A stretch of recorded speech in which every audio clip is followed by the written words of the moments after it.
कल्पना कीजिए, रात का समय है। मुंबई हमेशा की तरह जगमगा रही है। लोग अपने दोस्तों के साथ डिनर कर रहे हैं, कोई बिजनेस मीटिंग में है, कोई अपने परिवार के साथ छुट्टियां मना रहा है और अरब सागर के किनारे खड़ा एक ऐतिहासिक होटल, ताजमहल पैलेस होटल, जिसे भारत की शान कहा जाता है। लेकिन उसी रात समुद्र के रास्ते कुछ लोग चुपचाप मुंबई की तरफ बढ़ रहे थे। उनके पास बैग थे, लेकिन उन बैग में कपड़े नहीं थे।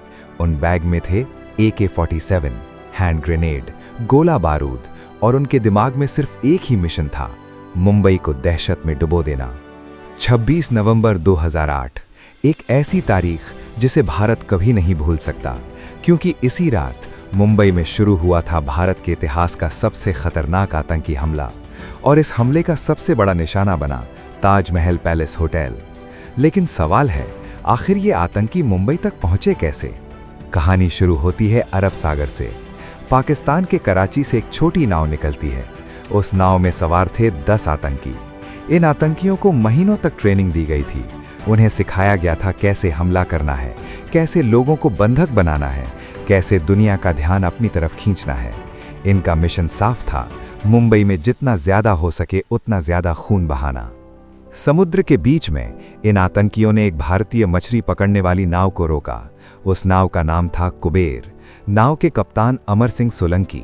आतंकियों ने नाव को कब्जे में ले लिया, बाकी मछुआरों को मार दिया गया और अमर सिंह को मजबूर किया गया मुंबई की तरफ नाव चलाने के लिए। कई घंटों तक समुद्र में सफर करने के बाद आखिर वो मुंबई के करीब पहुंच गए, लेकिन अब उन्हें नाव की जरूरत नहीं थी। आतंकियों ने अमर सिंह की भी हत्या कर दी और फिर रबर बोट में बैठकर मुंबई के तट की ओर बढ़ने लगे। रात लगभग 8 बजे ये आतंकी मुंबई के कोलाबा इलाके में उतरते हैं। उनके कंधों पर भारी बैग थे, लेकिन किसी को शक नहीं हुआ, क्योंकि मुंबई में रोज हजारों लोग आते जाते हैं। कुछ ही मिनटों बाद ये 10 आतंकी अलग अलग ग्रुप में बंट गए और फिर शुरू हुआ मुंबई का सबसे डरावना हमला। सबसे पहले गोलियां चली छत्रपति शिवाजी टर्मिनस स्टेशन पर। भीड़ से भरे स्टेशन में 2 आतंकियों ने अंधाधुंध फायरिंग शुरू कर दी। लोग समझ ही नहीं पाए कि अचानक क्या हो रहा है। कुछ सेकंड में स्टेशन चीखों से भर गया। लोग इधर उधर भागने लगे, कई लोग प्लेटफॉर्म पर गिर पड़े। लेकिन हमला यहीं नहीं रुका। उसी समय दूसरे आतंकी बढ़ रहे थे मुंबई के सबसे प्रतिष्ठित होटल की ओर, ताजमहल पैलेस होटल। रात लगभग 9:20। ताज होटल के अंदर लोग डिनर कर रहे थे। कोई शादी की पार्टी में था, कोई बिजनेस मीटिंग में, और कोई सिर्फ मुंबई का खूबसूरत नज़ारा देखने आया था। तभी होटल के मुख्य दरवाजे से 2 आतंकी अंदर घुसते हैं। उनके हाथों में AK-47 थी। कुछ सेकंड के लिए सब कुछ शांत था और फिर धड़ धड़ धड़ गोलियों की आवाज़ पूरे होटल में गूंज उठी। लोगों को पहले लगा शायद पटाखे फूट रहे हैं, लेकिन जब लोग जमीन पर गिरने लगे तब समझ आया ये हमला है। आतंकी होटल के लॉबी में, रेस्टोरेंट में, कॉरिडोर में हर जगह गोलियां चला रहे थे। कुछ ही मिनटों में होटल के अंदर अफरा तफरी मच गई। लोग अपनी जान बचाने के लिए भाग रहे थे। कई लोग कमरों में छुप गए, कई लोग टेबल के नीचे, और कुछ लोग बाथरूम में बंद हो गए। लेकिन असली डर तब शुरू हुआ जब आतंकियों ने होटल में आग लगा दी। धुएं से पूरा होटल भरने लगा और बाहर खड़े लोग एक भयानक दृश्य देख रहे थे। ताज होटल की खिड़कियों से आग की लपटें बाहर निकल रही थीं। मुंबई पुलिस को खबर मिल चुकी थी, लेकिन उन्हें अंदाजा नहीं था कि अंदर कितने आतंकी हैं और उनके पास कितने हथियार हैं। पुलिस ने होटल को घेर लिया, लेकिन आतंकी अंदर फंसे सैकड़ों लोगों को बंधक बना चुके थे। अब ये सिर्फ एक हमला नहीं था, ये एक युद्ध बन चुका था। इस बीच भारत की सबसे स्पेशल फोर्स को बुलाया गया, NSG कमांडो। दिल्ली से कमांडो को एयरलिफ्ट किया गया, लेकिन मुंबई पहुंचने में समय लग रहा था और हर मिनट अंदर फंसे लोगों के लिए मौत के बराबर था। इस बीच होटल का स्टाफ हीरो बनकर सामने आया।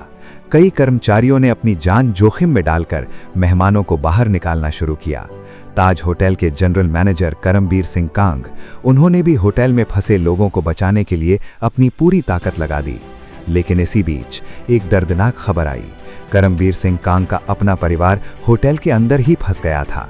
उनकी पत्नी और बच्चे आग और धुएं में फंस गए थे। फिर भी उन्होंने अपना कर्तव्य नहीं छोड़ा, वो लोगों को बचाते रहे, और यही वजह है कि उस रात कई लोगों की जान बच पाई। आखिरकार NSG कमांडो मुंबई पहुंच गए और शुरू हुआ ऑपरेशन ब्लैक टॉर्नेडो।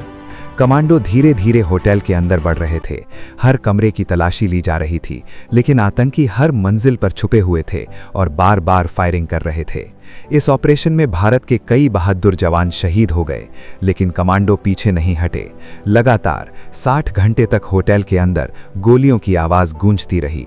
आखिरकार 29 नवंबर 2008 की सुबह कमांडो ने आखिरी आतंकी को भी मार गिराया और ताज होटल को आतंकियों से आज़ाद करा लिया। लेकिन तब तक बहुत देर हो चुकी थी। इस हमले में 166 लोग मारे गए और सैकड़ों घायल हो गए।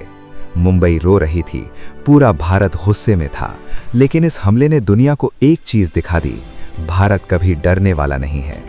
ताज होटल, जिसे आतंकियों ने जलाने की कोशिश की, कुछ समय बाद फिर से खड़ा हो गया, और पहले से भी ज्यादा मजबूती से, क्योंकि इमारतों को गिराया जा सकता है, लेकिन एक देश की हिम्मत को नहीं।